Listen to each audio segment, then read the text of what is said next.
Bienvenidos al módulo 14, Psicoterapia de Grupo 1, correspondiente a su maestría en Psicología Clínica. Vamos a revisar el bloque 2, Aprendizaje social y desarrollo de la personalidad. En este bloque vamos a desarrollar el enfoque sociocomportamental, el papel de la imitación, las pautas de refuerzo y conducta social, el desarrollo del autocontrol, las regulaciones sociales y sociocognitivas del conflicto cognitivo y marcaje social. Comencemos con el enfoque sociocomportamental. Y para empezar a hablar de este enfoque tenemos que aludir a los principios del aprendizaje social, correspondientes y muy similares o desarrollados a partir de la teoría del aprendizaje, ¿no? De lo que conocen como la orientación conductual. Entonces, parte de los principios de este aprendizaje pues es la adquisición de respuestas nuevas mediante aprendizaje observacional. No, las respuestas nuevas se adquieren o son muy fáciles de adquirir a través de la observación.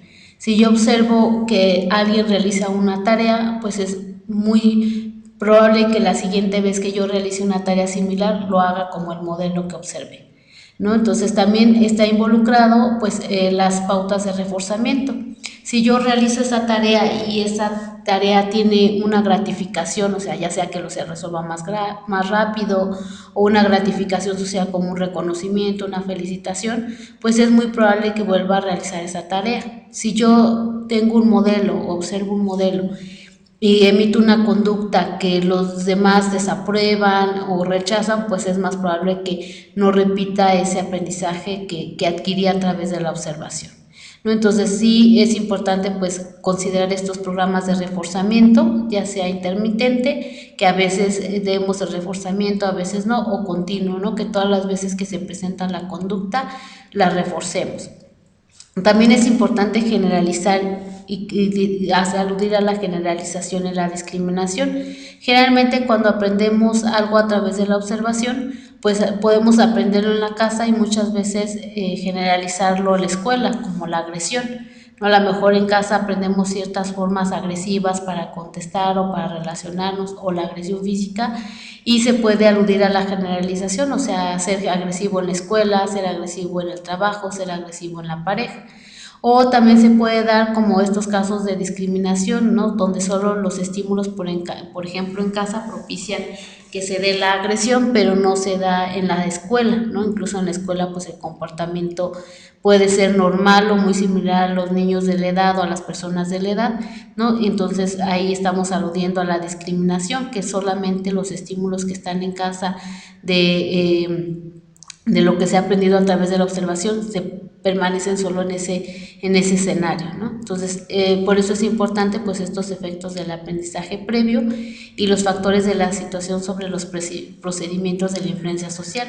Para considerar esto del aprendizaje a través de la observación, sí es importante considerar lo que se ha adquirido previamente, no solamente lo que se está enseñando a través del modelo, sino el marcaje que ya trae cada persona. Es decir, si yo le estoy enseñando a un niño un modelo agresivo y en su familia son agresivos, pues es muy probable que esté propiciando la agresión. Si yo le estoy enseñando un modelo agresivo a un niño que en su historia o en su familia no hay esta agresión o no hay este aprendizaje previo, pues probablemente haya una inhibición, ¿no? Ante la agresión, o sea, no una propiciación de esta conducta. Entonces, son importantes estos principios del aprendizaje social, ¿no? Así como los principios del castigo, la inhibición y la falta de refuerzo, ¿no? Si yo quiero modificar una conducta, pues probablemente podemos inducir las pautas de castigo, de inhibición o de falta de refuerzo, ¿no? Entonces, ¿qué es esto? Pues son conductas generalizadas a las pautas indeseables, o sea, aquellas conductas que son indeseables o aquellas conductas que se quiere eliminar. Entonces hay que utilizar el refuerzo selectivo, ¿no? Las conductas sociales que se quieren incrementar, no sé, por ejemplo, la amabilidad, la empatía, la cooperación, pues se tendrían que reforzar, y aquellas conductas que se quieren eliminar, pues entonces se tendría que utilizar alguna de estas técnicas para inhibirla, ¿no? Entonces sí es importante el refuerzo social diferencial, ¿no? Por ejemplo, en un salón de clases pues generalmente la maestra refuerza aquellas conductas que son deseadas y castiga aquellas conductas que son indeseadas, ¿no? Con la finalidad de que las conductas socialmente deseadas pues se sigan presentando, ¿no? Como la cooperación, la amabilidad, la responsabilidad, por ejemplo, y aquellas conductas que no son deseadas como la desobediencia, los berrinches, las burlas, pues se disminuyan. Entonces el castigo pues en realidad podría ser una técnica que podría ayudar a inhibir estas respuestas, ¿no? ¿De qué tipo de castigo podemos estar hablando? Pues de la eliminación del refuerzo positivo, ¿no? O de, por ejemplo, hay padres que amenazan con la pérdida de cariño, si te portas mal ya no te voy a querer, ¿no? O los niños que lloran son niños feos. Entonces esto pues de cierta forma da un condicionamiento aversivo, o sea, al llorar pues hay un condicionamiento ya como un estímulo negativo, ¿no? Por estas pautas de castigo. Y pues el castigo verbal y físico pues hay algunas consecuencias adversas o negativas, ¿no? Como la afectación en las emociones, la afectación en la obediencia sobre todo, y sobre todo que la persona o el niño puede tender a aprender también la evitación, ¿no? Entonces realizar una conducta indeseada y entonces ya saben a lo mejor mentir o a lo mejor manipular para evitar el castigo, ¿no? O a lo mejor culpar a otros para evitar el castigo. Entonces por eso no es algo tal cual que se recomiende como parte de la modificación de las conductas socialmente aprendidas, ¿no? Y la confiscación de bienes pues es otra parte de castigo, o sea, si sigues insultando, si te sigues burlando, pues entonces te voy a quitar la televisión o te voy a quitar el videojuego, ¿no? Entonces eso es una parte de castigo, ¿no? Un castigo negativo donde a lo mejor por presentar la conducta inadecuada le quitamos algo que es agradable para la persona. Y el conflicto de desplazamiento, ¿no?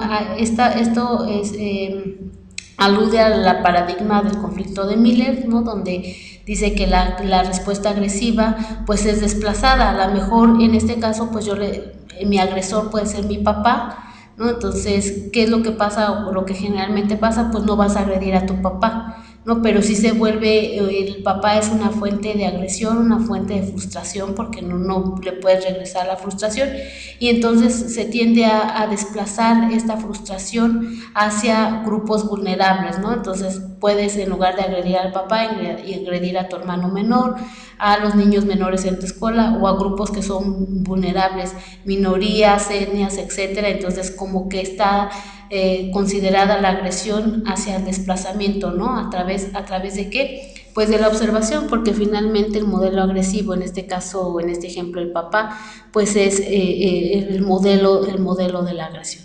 Entonces se dan prejuicios y respuestas agresivas, ¿no? Por ejemplo, a etnias como tendencias de aproximación a la gente de frustración, o sea, entonces es una aproximación a la agresión que recibí o a la agresión que recibí del papá. La severidad del castigo de estas respuestas, ¿no? Incluso puede ser mayor hacia estos grupos vulnerables, y la dimensión de la semejanza de estímulos, o sea, puede ser una agresión muy similar. Si yo recibí agresión física por parte de mi papá, pues a lo mejor con otros grupos vulnerables la puedo ejercer de manera similar o incluso con mayor intensidad, ¿no? Pero pues este modelo no considera como tal el rol de los papás, o sea, es un modelo generalizado y no contempla, como en otros modelos, ya los papás como mediadores, ¿no? Entre que se exhiba esta conducta de agresión o que se inhiba, ¿no? Porque a lo mejor pueden aprender la agresión de otros modelos, no necesariamente casa, y los papás incluso pueden funcionar como mediadores en que se presente o no. El desarrollo de la personalidad y el concepto de regresión, ¿no? Generalmente también parte del aprendizaje social está, o más bien la personalidad está dada por el aprendizaje social y todas estas pautas de reforzamiento y de castigo. Entonces, este concepto de regresión hacia la infancia o hacia las etapas de la infancia, pues generalmente hacen que se pueda examinar desde el modelo psicodinámico, pues la personalidad. ¿no? Y generalmente está dado por si se pasan estas etapas de manera satisfactoria o de manera no satisfactoria, ¿no? Entonces tiene que ver desde el modelo cognitivo-conductual, pues más el desarrollo de la personalidad con la interacción entre la genética y la interacción con el medio ambiente, ¿no? Y cómo se va aprendiendo en cada etapa y cómo se va reforzando cada conducta social o castigando para que se delimite o para que se solidifique lo que llamamos personalidad. La continuidad en el desarrollo social, o sea, todo lo que vamos desarrollando de manera social, todo el aprendizaje que vamos adquiriendo, pues va siendo de manera continua, ¿no? A través de la interacción y a través de estas pautas de reforzamiento y de castigo. La interacción de variables de aprendizaje social y biológicas, ¿no? Todo lo que vamos aprendiendo del aprendizaje social, pues tiene que ver, como ya lo mencionaba, una interacción entre lo biológico, o sea, lo genético, o lo físico y también el aprendizaje social, ¿no? Entonces vamos a pensar en un trastorno de ansiedad, ¿no? A lo mejor hay un componente genético que me predispone a desarrollar ansiedad, sin embargo, no necesariamente porque tengo esta predisposición genética puedo desarrollar, ¿no? Generalmente, o para que se presente, debe estar involucrado el aprendizaje social o la interacción o la forma en cómo interactúo en cuanto me van a ayudar o van a contribuir a que desarrolle ciertos patrones de pensamiento, ciertas conductas que a lo mejor me van a llevar a desarrollar un estado de ansiedad, ¿no? Entonces, este aprendizaje social o, por ejemplo, la conducta desviada o la psicoterapia, pues influyen de cierta forma bajo estos marcajes de cómo se adquiere la conducta, pues a través de la observación, a través de la imitación y luego cómo se va manteniendo, haciendo sólida a través de las pautas de reforzamiento y de castigo social. El papel de la imitación para adquirir el aprendizaje es muy importante, ¿no? El aprendizaje por imitación, pues pueden ser varias clases de respuestas interrelacionadas, ¿no? Sin seguir un proceso gradual o laborioso de diferenciación, extinción de respuestas, ni requerir un largo periodo de instrucción por discriminación, ¿no? Entonces el aprendizaje se puede dar sin que se den todas estas pautas. Entonces los niños pueden aprender lo que ven, ¿no? Sin hacer como todo este proceso de extinción, de generalización, de adquisición. O sea, simplemente con observar un modelo, pues tienden a imitarlo y entonces este es un tipo de aprendizaje pues mucho más rápido y mucho más directo. Podemos seguir estos modelos simbólicos, ¿no? Que pueden dar instrucciones orales o escritas sobre qué conducta realizar. Podemos seguir estos modelos plásticos como la televisión, ¿no? Los medios de comunicación, que generalmente nos van transmitiendo como estos modelos a seguir, ¿no? Tanto en las tendencias de moda, de música, de lo que es la belleza, de lo que es la inteligencia, y entonces podemos aprender a través de estos modelos que vamos observando, ¿no? Y que vamos imitando y al final pues vamos interiorizando como parte de nosotros. Estos modelos pues ejercen influencia en la conducta social, ¿no? Al final pues sí ejercen influencia sobre cómo nos comportamos y las decisiones que vamos tomando y la conformación de la conducta y la modificación de las normas sociales, ¿no? Entonces al final lo que vemos pues sí tiene un efecto, ¿no? En cómo nos comportamos, incluso cómo pensamos y las decisiones que tomamos y en general la forma en cómo nos relacionamos.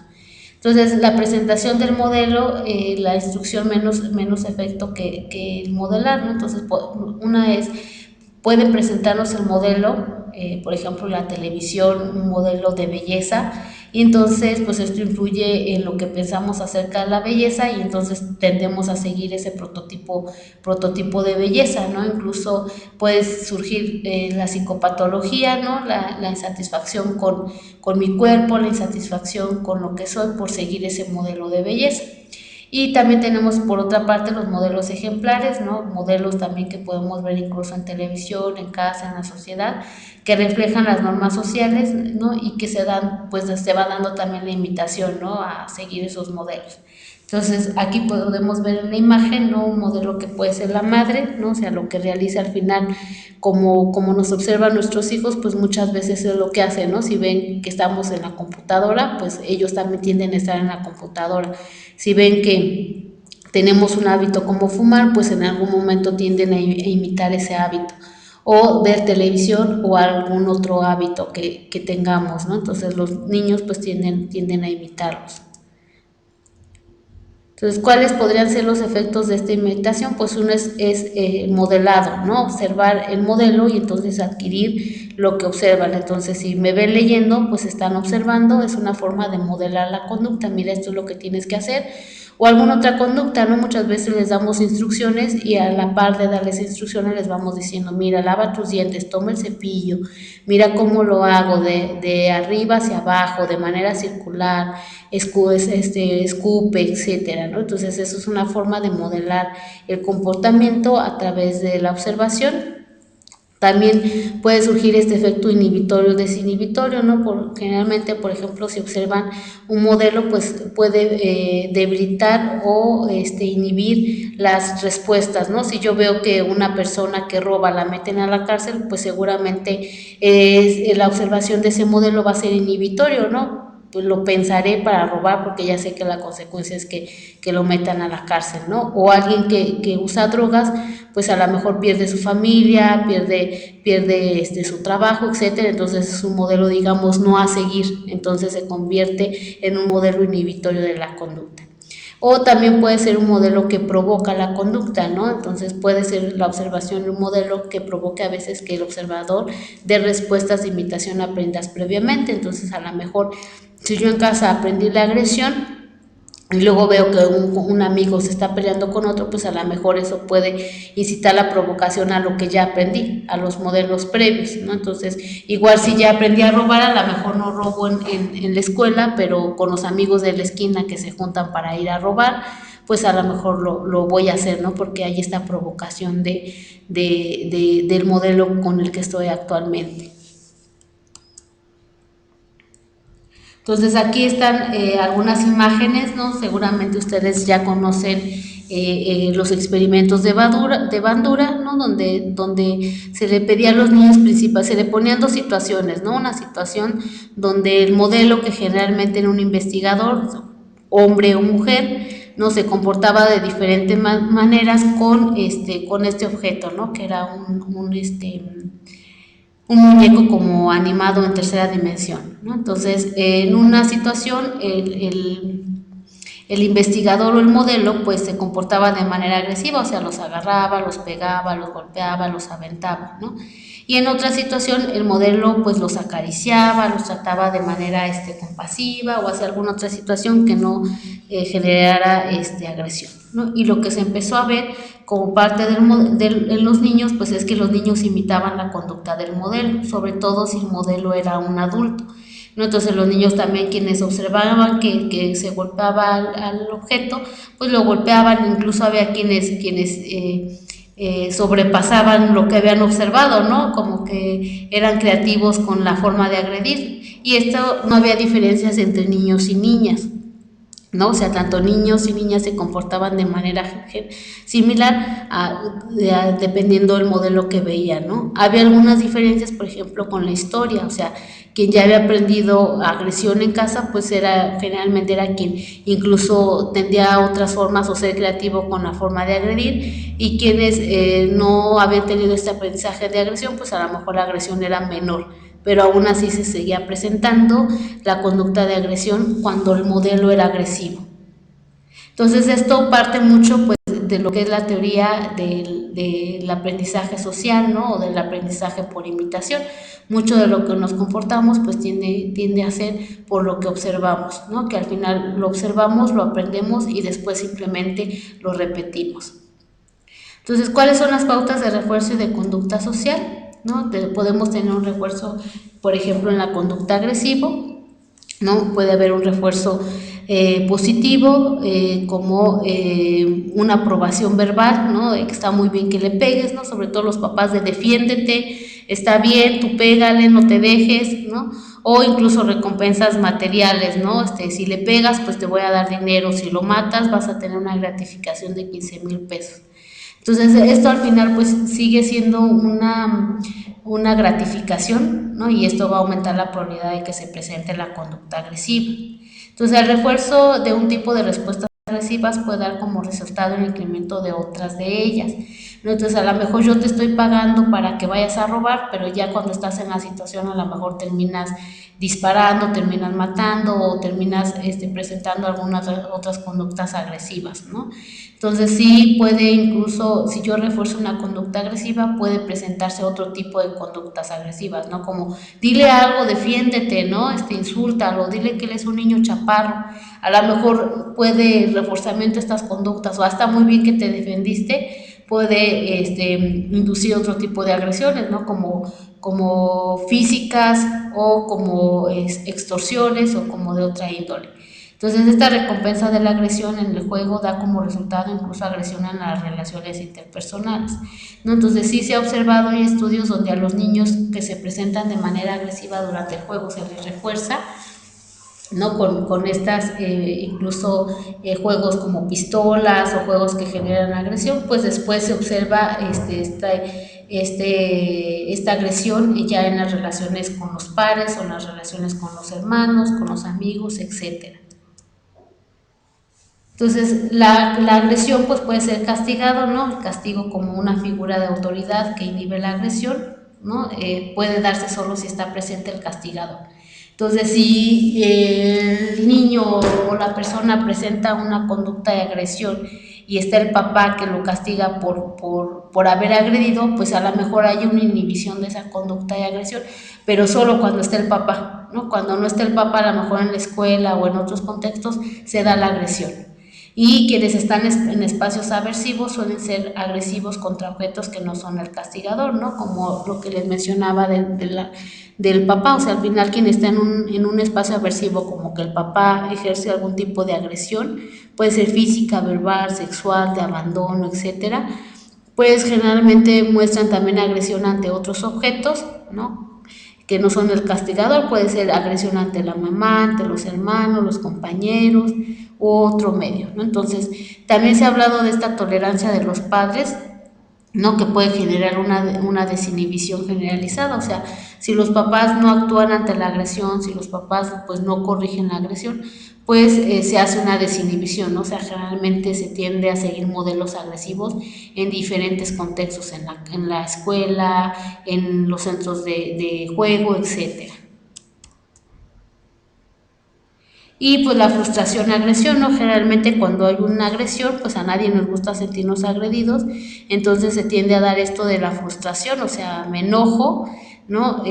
Puede haber esta negación del refuerzo, o sea, por emitir esta conducta, pues no vas a obtener lo que te gusta, ¿no? O sea, no te voy a prestar la televisión, no te voy a comprar algo que te guste, y pues esto genera una motivación para la agresión, ¿no? Sin embargo, parte de lo que puede estar modulando o actuando de manera directa, pues es esta instrucción social y al final este modelado refuerzo, ¿no? O sea, por ejemplo, si los papás son quienes emiten la agresión, pues hay una alta probabilidad de que se dé esta relación a emitir la agresión, ¿no? A pesar de que se pase por estas etapas de la frustración y esto afecta pues al final la motivación para que se presente la agresión. La dependencia, ¿no? La dependencia que a la recompensa o al castigo. Hay niños que son muy dependientes, ¿no? Su comportamiento incluso así lo describen en algunos estudios como dependientes y no dependientes. Dependientes a qué? A la recompensa o al castigo, ¿no? A la recompensa ya sea intermitente, o sea, dependientes de que para estar o para emitir alguna conducta social, pues tienen que estar siempre esperando que haya una recompensa, ¿no? O estimulación aversiva o negación de refuerzos positivos. Entonces, sí, muy dependientes a cómo está en función la respuesta para presentar una conducta o a que no haya respuesta, ¿no? O sea, si no hay recompensa, pues entonces no emito esa conducta socialmente esperada.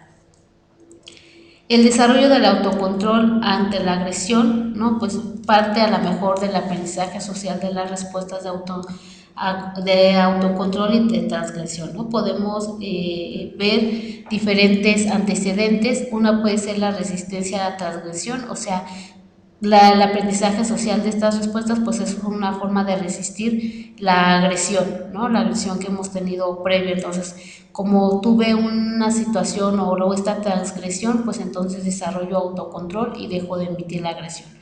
Podemos ver la regulación de la autoadministración de recursos gratificantes, o sea, yo me puedo autoadministrar o regular esos recursos gratificantes, ¿no? Puedo esperar, por ejemplo, a no comer pan o comer el pan mañana, entonces yo me estoy regulando eso que es gratificante para mí. O puedo proponer refuerzos inmediatos por posible gratificación posterior. O sea, puedo decidir no comerme hoy el pan porque a lo mejor en una semana voy a perder 1 kilo y en un mes voy a perder 3, entonces voy a lograr lo que estoy esperando, ¿no? Y esto es lo que muchos dicen, esta percepción, ¿no? De que si vas por una avenida grande, puedes ver un edificio cercano como muy grande, pero si tú decides dejarlo pasar y a lo mejor sigues caminando, te puedes dar cuenta que hay otros edificios que a lo lejos se veían pequeños, pero que en realidad son mayores que lo que acabas de dejar ir, ¿no? Entonces, ahí es posponer la gratificación.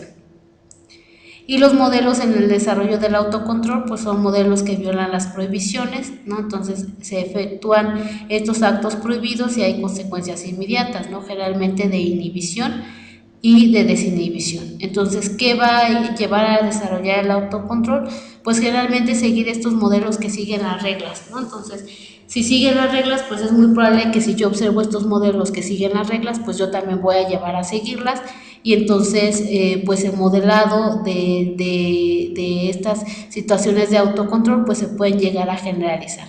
Entonces este aprendizaje vicario en los procesos de socialización es muy importante, ¿no? Para generar autocontrol. También estas pautas de refuerzo directo, ¿no? La disciplina que generalmente llevan a cabo los padres, ¿no? Para desarrollar autocontrol son importantes. Cuando refuerzan las conductas positivas, pues es más probable, por ejemplo, conductas de autocontrol, es más probable que las emita. Y cuando retiran un refuerzo positivo, algo que me agrada por emitir una conducta que no es de autocontrol, pues es más probable que ya no la repita, ¿no? Entonces esto depende de la intensidad y el momento de la estimulación aversiva, el momento y grado en que van a retirar esta estimulación aversiva, el restablecimiento de las respuestas positivas, las características del agente de disciplina, o sea, si es papá, si es mamá, si es alguien más, experiencias previas de aprendizaje social de la persona que recibe esta disciplina.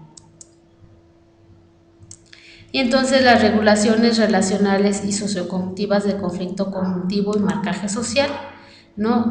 Nos llevan a esta parte de la solución de problemas en un perfecto modelo de función psicológico superior o superior mental complejo, ¿no? Entonces, cuando ya las personas nos enfrentamos a resolver un conflicto, sea de manera individual o de manera social, pues tenemos que aludir a el habla. Nuevamente surge el habla, ¿no?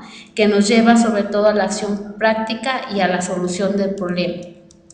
Entonces, el lenguaje es muy importante, ¿no? Y la solución de problemas y el pensamiento productivo, que al final nos lleva pues a ordenar, analizar y a sintetizar la información, a relacionar los hechos perceptibles con determinadas categorías, a las deducciones y conclusiones sin disponer de hechos, basándose en información verbal, ¿no? O sea, simplemente con que me digan cómo hacer o cómo no hacer, pues yo puedo hacer deducciones o conclusiones, aunque no lo vea.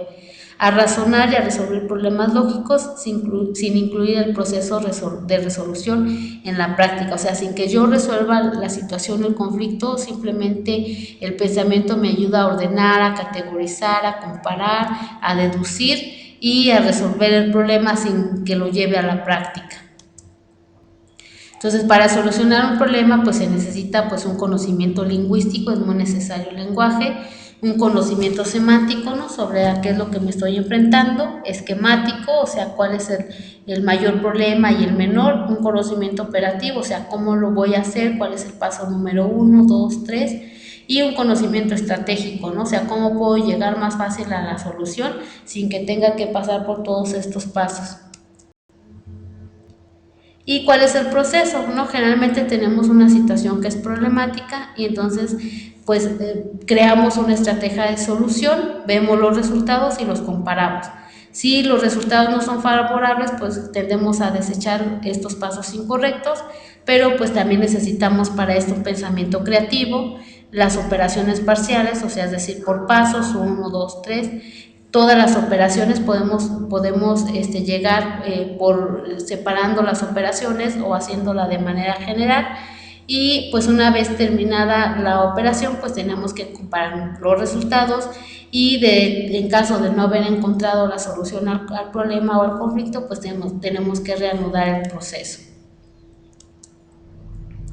Entonces, eso sería todo para este tema. Muchas gracias por su atención. Los invito a que sigan revisando los materiales de este módulo, tanto las tutorías, que asistan a las sesiones virtuales y que desarrollen su proyecto integrador. Muchas gracias por su atención.